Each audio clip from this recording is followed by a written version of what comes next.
जय हिंद साथियों, मैं विमल आपका फिर एग्ज़ाम वॉरियर पर हार्दिक स्वागत करता हूं। जैसा कि आप सभी को पता है कि हमने इस एग्ज़ाम वॉरियर चैनल पर आप सभी लोगों के लिए free of cost UP constable का बैच जो है प्रारंभ किया है।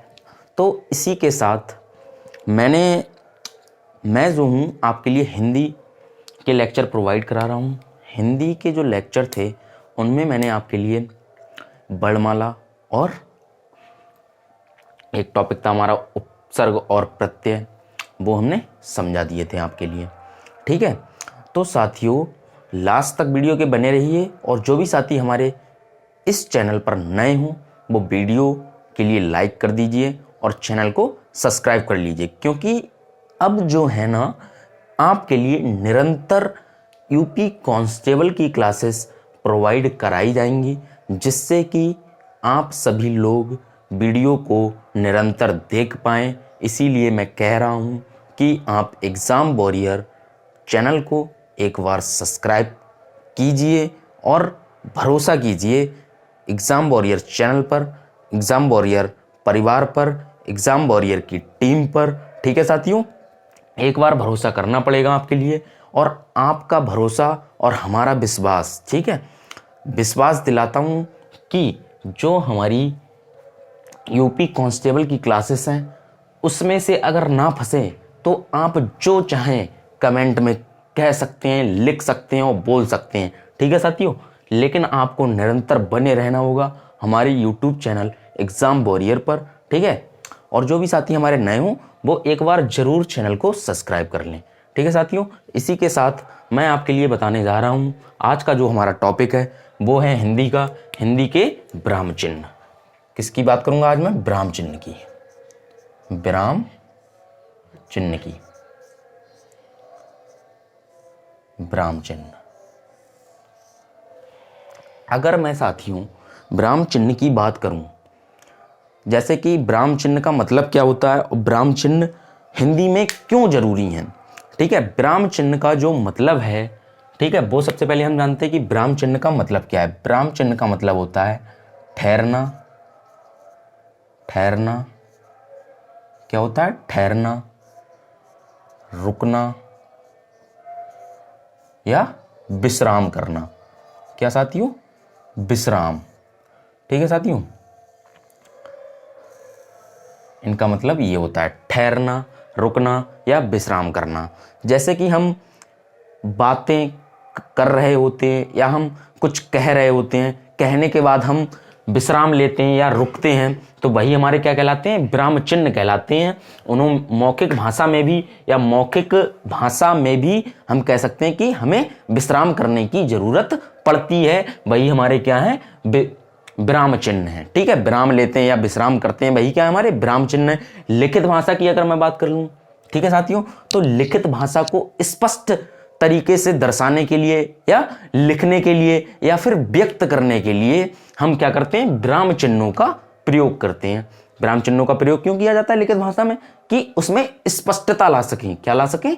स्पष्टता ला सकें। इसीलिए जो है विराम चिन्हों का लिखित भाषा में भी प्रयोग किया जाता है। अगर मैं बात करूं विराम चिन्ह जो होते हैं वो उनकी संख्या कितनी है, तो एक हमारे कामता प्रसाद, कौन? कामता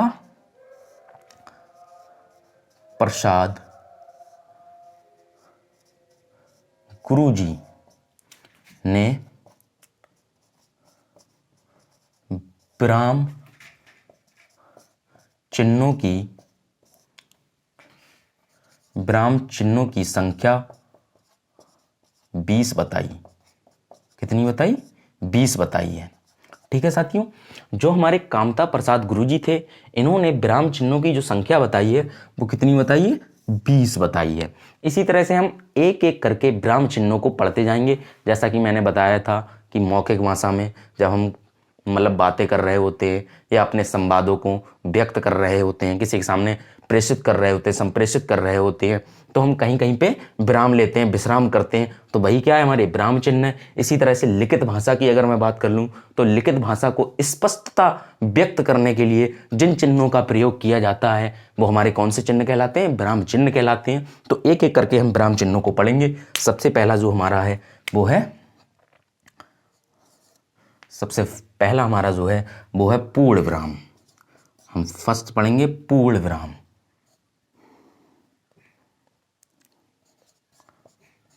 पूर्ण विराम, पूर्ण विराम का जो सिंबल होता है एक डंडे की तरह होता है, इस तरह से ये इसका सिंबल है पूर्ण विराम का। ठीक है साथियों, ये इस तरह से पूर्ण विराम का सिंबल होता है। और जो हमारा विराम होता है इसका मतलब कि मतलब क्या है कि किसी चीज़ को स्पष्ट तौर से समझाना, ठीक है। या लिखित भाषा में हमने बताया था कि पूर्ण रूप से स्पष्ट है, मतलब कि लिखित स्पष्टता समझने के लिए हम किसको प्रयोग करते हैं, विराम चिन्हों का प्रयोग करते हैं। तो जो पूर्ण विराम है, विराम चिन्ह का जो पूर्ण विराम का सिंबल होता है वो क्या है हमारा, इस तरह से डंडा होता है। ठीक है साथियों, इसका जो शाब्दिक अर्थ होता है, शाब्दिक अर्थ, शाब्दिक अर्थ क्या होता है हमारा,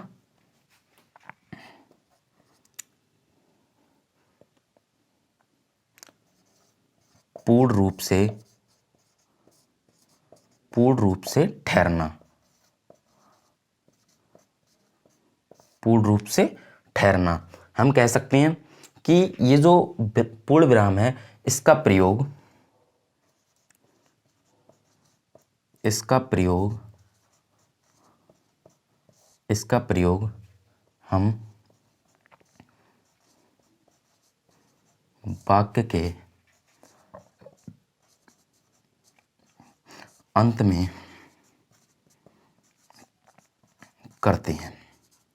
ठीक है साथियों, जो हमारा पूर्ण विराम होता है इसका जो प्रयोग होता है वो कहाँ होता है, वाक्य के अंत में होता है। इसी तरह से मैं एक और कह सकता हूँ कि इसका जो प्रयोग होता है, जैसे कि प्रश्नवाचक, प्रश्नवाचक, प्रश्नवाचक वाक्य हो गए, और प्रश्नवाचक और विस्मयादि, विस्मयादि बोधक, विस्मयादि बोधक वाक्यों में इसका प्रयोग नहीं होता है। इस चिन्ह का प्रयोग नहीं होता है, नहीं होता है। ठीक है साथियों, ये क्या हो गया, हमारा पूर्ण विराम हो गया। अगर मैं एक एग्जाम्पल की बात कर लूँ, उदाहरण की बात कर लूँ, किसकी, उदाहरण की, तो हमारा उदाहरण इस तरीके से हो जाएगा, जैसे कि आकाश में लालिमा छा गई है, आकाश में लालिमा छा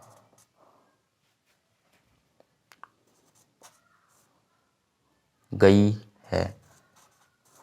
ठीक है साथियों, तो हमने लास्ट में किसका प्रयोग कर लिया, पूर्ण विराम का प्रयोग कर लिया। यही क्या कहलाते हैं, हमारे पूर्ण विराम कहलाते हैं। तो मैं आशा करता हूं कि आप लोगों के लिए यह जो पूर्ण विराम है, पूर्ण विराम समझ में आ गया होगा। पूर्ण विराम का जो शाब्दिक अर्थ होता है पूर्ण रूप से ठहरना। ठीक है, इसका मतलब होता है इसका प्रयोग हम वाक्य के कहाँ करते हैं, अंत में करते हैं। और इसका जो प्रयोग होता है प्रश्नवाचक और विस्मयादिबोधक वाक्यों में इस चिन्ह का प्रयोग नहीं होता है। उदाहरण के तौर पे मैंने कह दिया आकाश में लालिमा छा गई है, तो मैंने क्या किया, अपनी बात को पूर्ण रूप से कह दिया और किसका प्रयोग कर लिया, पूर्ण विराम का प्रयोग कर लिया। इसी तरह से एक हमारा और आ जाता है अर्धविराम। क्या आ जाता है, अर्धविराम। इसका स्क्रीनशॉट ले लेना। ठीक है साथियों,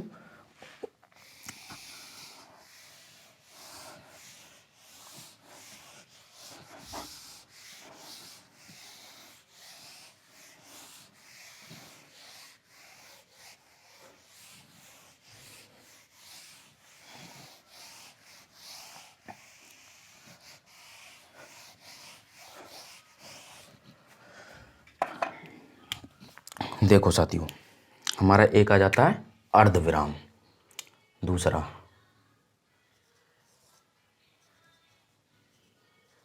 अर्धविराम। अर्धविराम का जो सिंबल होता है एक बिंदी और कॉमा, ठीक है। इस तरह से अर्धविराम का प्रयोग किया जाता है, एक बिंदी और कॉमा, ठीक है। ये क्या होता है, हमारा अर्धविराम होता है। तो अर्धविराम का जो शाब्दिक अर्थ होता है, अर्धविराम का शाब्दिक अर्थ क्या हो जाएगा हमारा,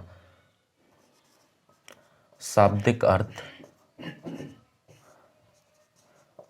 अर्थ जो होता है वो हमारा होता है कुछ समय के लिए ठहरना, कुछ समय के लिए ठहरना। क्या होता है, कुछ समय के लिए ठहरना, ठीक है साथियों। अगर मैं इसके प्रयोग की बात कर लूं तो हमारा जो फर्स्ट हो जाएगा, हम कह सकते हैं एक उपवाक्य को या वाक्यांश को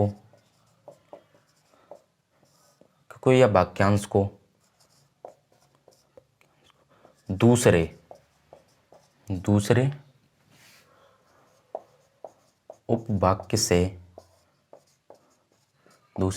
उपवाक्य से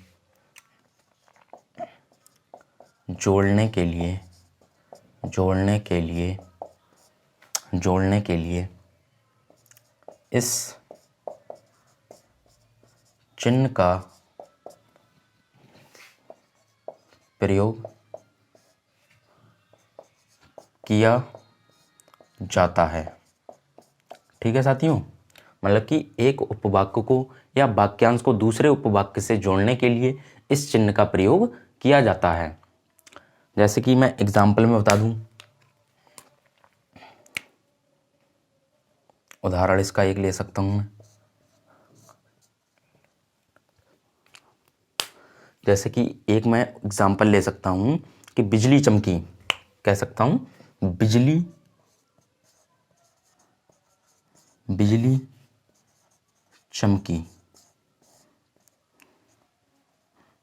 चमकी फिर भी वर्षा नहीं हुई, ठीक है साथियों। तो इस तरह से हम अर्धविराम का प्रयोग करते हैं। जैसे कि मैंने बोला पहले, क्या, बिजली चमकी लेकिन फिर भी वर्षा नहीं हुई, इसी तरह से एक प्रयोग और हो जाता है हमारा, किसी भी उपाधि को लिखते समय किसी प्रकार की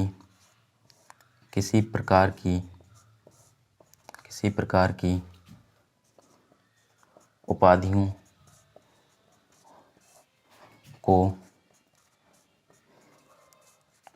लिखते समय हम अर्धविराम का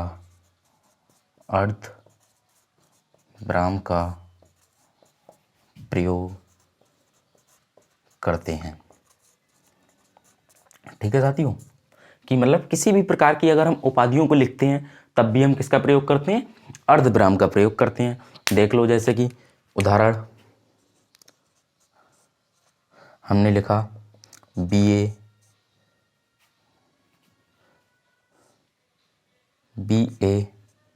क्या लिखा, BA, फिर हमने किसका प्रयोग किया,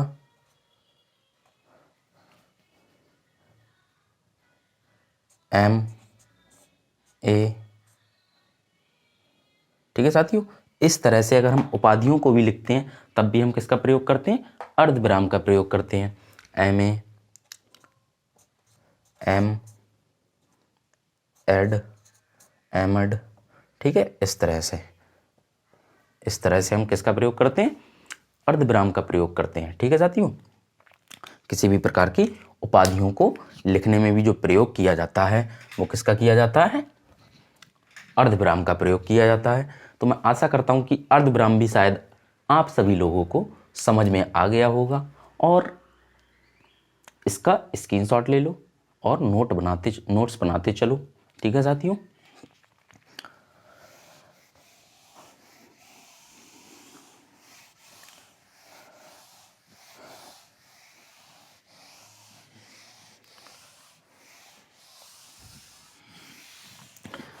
नेक्स्ट हमारा आ जाता है अल्पविराम।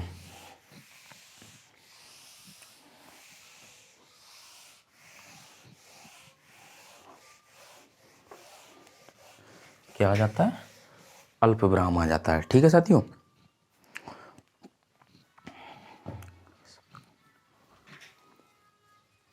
नेक्स्ट आ जाता है हमारा थर्ड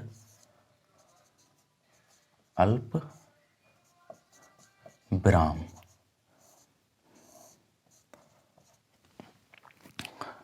सॉरी, अल्प विराम। ठीक है साथियों। तो फिर अल्प विराम जो होता है उसका सिंबल क्या होता है ये देख लो। हमारा जो अल्प विराम है, अल्प विराम को हम क्या कहते हैं? कॉमा कहते हैं। ठीक है, इस तरह से कॉमा बनता है। अल्प विराम का मतलब होता है बहुत कम समय के लिए। क्या साथियों? बहुत कम समय के लिए रुकना। इसका मतलब होता है बहुत बहुत कम समय के लिए, बहुत कम समय के लिए रुकना। ठीक है साथियों। क्या होता है? बहुत कम समय के लिए रुकना। ठीक है, अब मैं बात कर लेता हूँ कि इसका प्रयोग कहाँ कहाँ पे होता है। एक जैसे नाम आने पर। उदाहरण,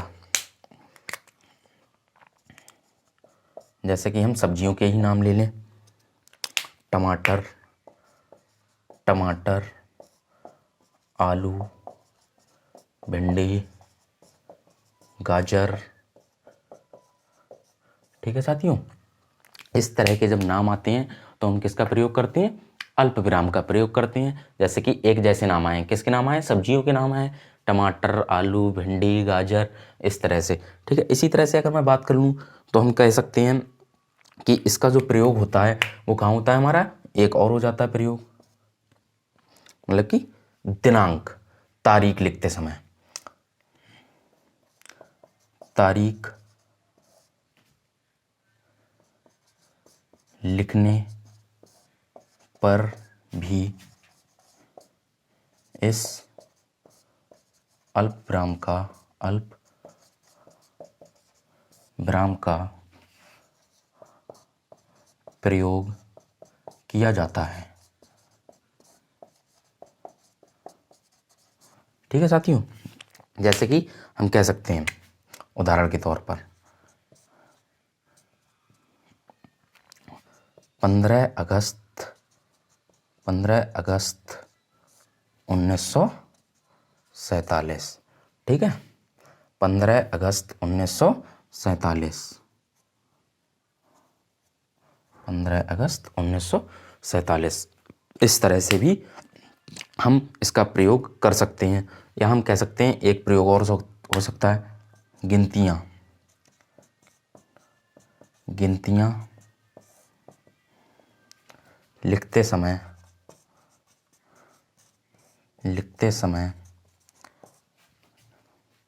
भी हम अल्प विराम का प्रयोग करते हैं। ठीक है साथियों। जैसे कि एग्जाम्पल, उदाहरण हो जाएगा हमारा, जैसे 1 2 3 4 5 6 7 8। इस तरह से जब हम गिनतियाँ भी लिखते हैं तब भी हम किसका प्रयोग करते हैं? अल्प विराम का प्रयोग करते हैं। ठीक है साथियों। इसी तरह से शायद आप लोगों को ये, मैं आशा करता हूँ कि आप लोगों को अल्प विराम भी समझ में आ गया होगा कि अल्प विराम क्या होता है। ठीक है साथियों, इसका भी स्क्रीनशॉट ले लेना और नोट्स बनाते चलना। ठीक है साथियों, जिससे कि पढ़ने में आसानी हो।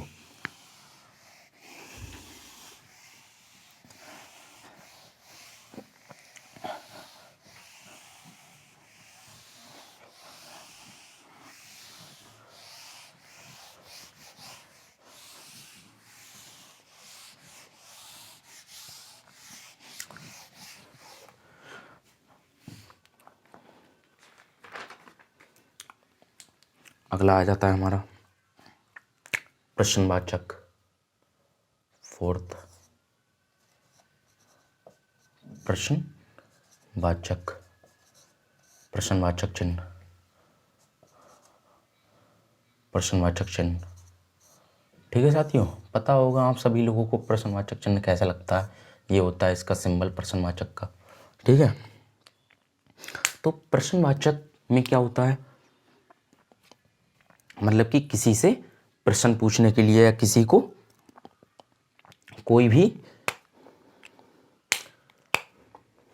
किसी प्रकार का, देखो प्रश्नवाचक का मतलब होता है किसी प्रकार का प्रश्न पूछने के लिए हम किसका प्रयोग करते हैं,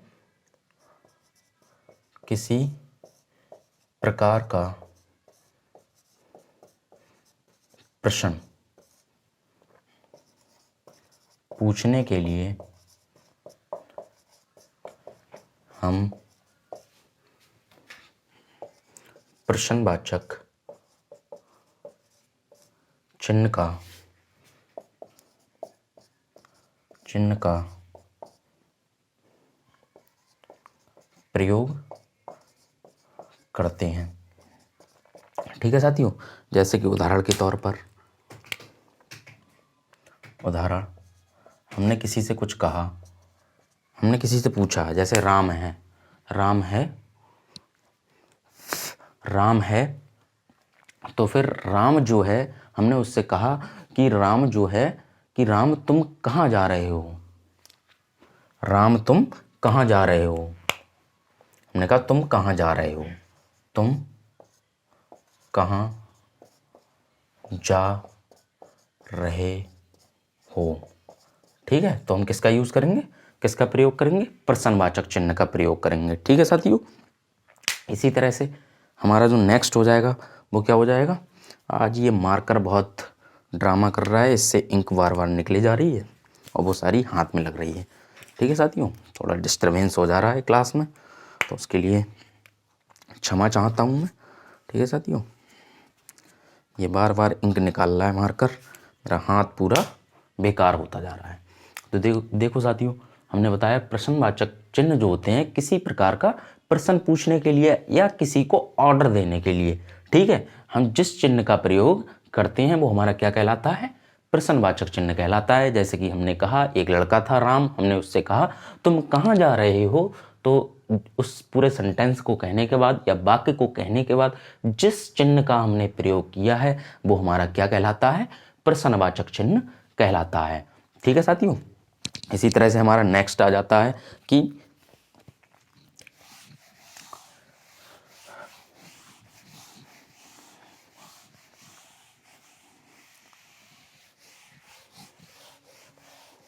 नेक्स्ट आ जाता है हमारा विस्मयादि बोधक, विस्मयादि बोधक, विस्मयादि बोधक। ठीक है साथियों, विस्मयादि बोधक का सिंबल देख लो क्या होता है। विस्मयादि बोधक का जो सिंबल होता है वो एक डंडा और नीचे बिंदी। ठीक है साथियों, इस तरह से विस्मयादि बोधक चिन्ह का प्रयोग किया जाता है। ठीक, अब मैं बात कर लूँ कि विस्मयादि बोधक का प्रयोग हम कहाँ पे करते हैं।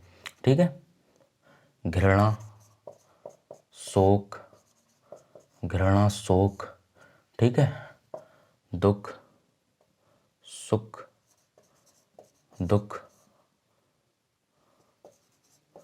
दुख, ठीक है, विस्मय, शायद आप लोगों को शायद इधर नहीं दिखता होगा तो मैं ये मिटा दे रहा हूँ, इधर लिख दे रहा हूँ, सुख, दुख, सुख, दुख, घृणा, भय, ठीक है, विस्मय, विस्मय, आदि में हम विस्मयादि बोधक, विस्मयादि बोधक, विस्मयादि बोधक चिन्ह का प्रयोग करते हैं। ठीक है साथियों, विस्मयादि बोधक चिन्ह का प्रयोग करते हैं। जैसे कि हम कह सकते हैं हाय, उदाहरण के तौर पर, उदाहरण, ठीक है साथियों। उदाहरण हो जाएगा हमारा तुम्हारा कल्याण हो। क्या हो? तुम्हारा कल्याण हो, तुम्हारा कल्याण हो, तुम्हारा कल्याण हो। ठीक है, इस तरह से हम इसका विस्मयादि बोधक चिन्ह का प्रयोग कर लेते हैं। एक एग्जाम्पल और हो जाएगा हमारा, अरे आप आ गए। अरे, ठीक है, हमने कहा अरे आप आ गए, तो हमने अरे बोला, उसके बाद क्या किया? विस्मयादि बोधक चिन्ह का प्रयोग किया और हमने कहा आप आ गए। इसी तरह से एक और हो जाएगा हमारा हाय। हाय, क्या? हाय, अब क्या होगा? अब क्या होगा? अब क्या होगा? ठीक है साथियों, इस तरह के वाक्यों में क्या होता है? हमारा विस्मयादि बोधक चिन्ह का प्रयोग होता है। ठीक है साथियों, इसी तरह से एक है हमारा उद्धरण चिन्ह, अवतरण चिन्ह। ठीक है साथियों, इसका स्क्रीनशॉट ले लेना और नोट्स बनाते चलना।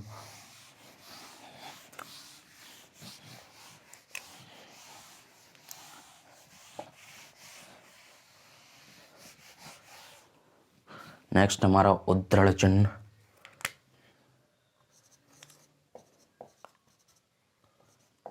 उद्धरण चिन्ह, उद्धरण चिन्ह या फिर अवतरण, अवतरण चिन्ह,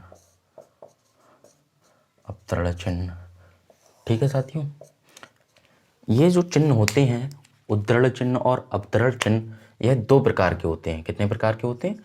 यह दो प्रकार के होते हैं। कितने प्रकार के होते हैं? दो प्रकार के होते हैं। ठीक है साथियों, एक हमारा होता है इकहरा, इकहरा। ठीक है साथियों, इसको हम किस तरह रिप्रेजेंट करते हैं? इस तरह से। और एक हमारा होता है दोहरा, दोहरा। ठीक है, इस तरह से इन्वर्टेड कॉमा जैसे हम बोलते हैं, इस तरह से। ठीक है साथियों, ये दोहरा होता है। ठीक, इसका जो प्रयोग होता है वो कहाँ होता है? कवियों के उपनाम में होता है। कहाँ होता है? कवियों के उपनाम में, कवियों के उपनाम में। ठीक है, या हम कह सकते हैं कवियों की रचनाओं में, कवियों की रचनाओं में, रचनाओं में। ठीक है, रचनाओं को जब हम लिखते हैं तब इस चिन्ह का प्रयोग कर लेते हैं। और हम कह सकते हैं कि जो हम मतलब कोई वाक्य लिख रहे होते हैं उसमें कोई इंग्लिश का शब्द आ जाता है। ठीक है, किसी वाक्य को लिखते समय, किसी वाक्य को लिखते समय अगर बीच में कोई अंग्रेजी का शब्द आ जाता है,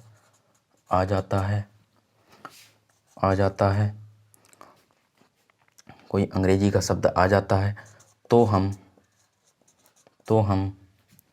इस चिन्ह का प्रयोग करते हैं। इस चिन्ह का प्रयोग करते हैं। ठीक है साथियों, ये हो गया हमारा उद्धरण चिन्ह। ठीक है साथियों, नेक्स्ट हमारा आ जाता है योजक चिन्ह। ठीक है, कौन सा? योजक चिन्ह।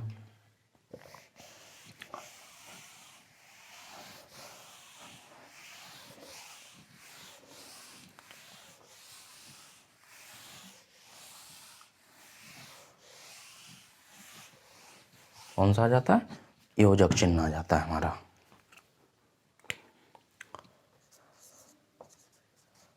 योजक चिन्ह।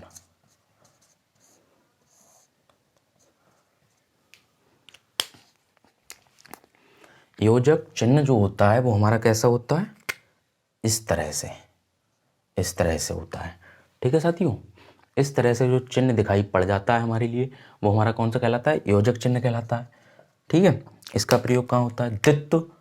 द्वित्व या सहचर, द्वित्व या सहचर शब्दों में, द्वित्व या सहचर शब्दों में इसका प्रयोग होता है द्वित्व या सहचर। अगर मुख्यता बात की जाए, क्या बात की जाए? मुख्यता बात की जाए तो इस चिन्ह का जो प्रयोग होता है वो हमारा द्विगु समास में, किसमें? द्विगु समास में, नहीं सॉरी, इस चिन्ह का जो प्रयोग होता है मुख्यतः द्वंद्व समास में होता है। किसमें होता है? द्वंद्व समास में। द्वंद्व समास में, द्वंद्व समास में, द्वंद्व समास में मुख्यतः इस चिन्ह का प्रयोग होता है। ठीक है साथियों, जैसे कि मैंने लिखा माता पिता, उदाहरण के तौर पर मैंने लिखा क्या? माता पिता। ठीक है, या हम कह सकते हैं सहचर या द्वित्व, कभी कभी। ठीक है, इस तरह से जब हम लिखते हैं तो जो जिस चिन्ह का प्रयोग होता है उसे हम क्या कहते हैं? योजक चिन्ह। देखो योजक चिन्ह क्या था हमारा? इस तरह से सिंबल होता है इसका। द्वित्व या सहचर शब्दों में इसका प्रयोग किया जाता है। अगर मुख्यता बात की जाए तो मुख्यतः जो इसका प्रयोग होता है द्वंद्व समास में होता है। द्वंद्व समास में मुख्यतः इस चिन्ह का प्रयोग होता है। जैसे कि हमने लिखा क्या? माता पिता, कभी कभी, तो हम किसका प्रयोग करते हैं? योजक चिन्ह का प्रयोग करते हैं। तो आज की वीडियो में हम इतने ही विराम चिन्हों की चर्चा करते हैं। ठीक है, जो नेक्स्ट वीडियो होगी, बाकी जो बचे हुए हमारे चिन्ह हैं, बाकी नेक्स्ट वीडियो में बताएंगे हम कि और कौन कौन से चिन्ह हैं। ठीक है साथियों, तो वीडियो अगर पसंद आई हो तो हमारी वीडियो को लाइक करें और चैनल को सब्सक्राइब करें और वीडियो को कम से कम 5 लोगों में शेयर करें। ठीक है साथियों, धन्यवाद। जय हिंद, जय भारत।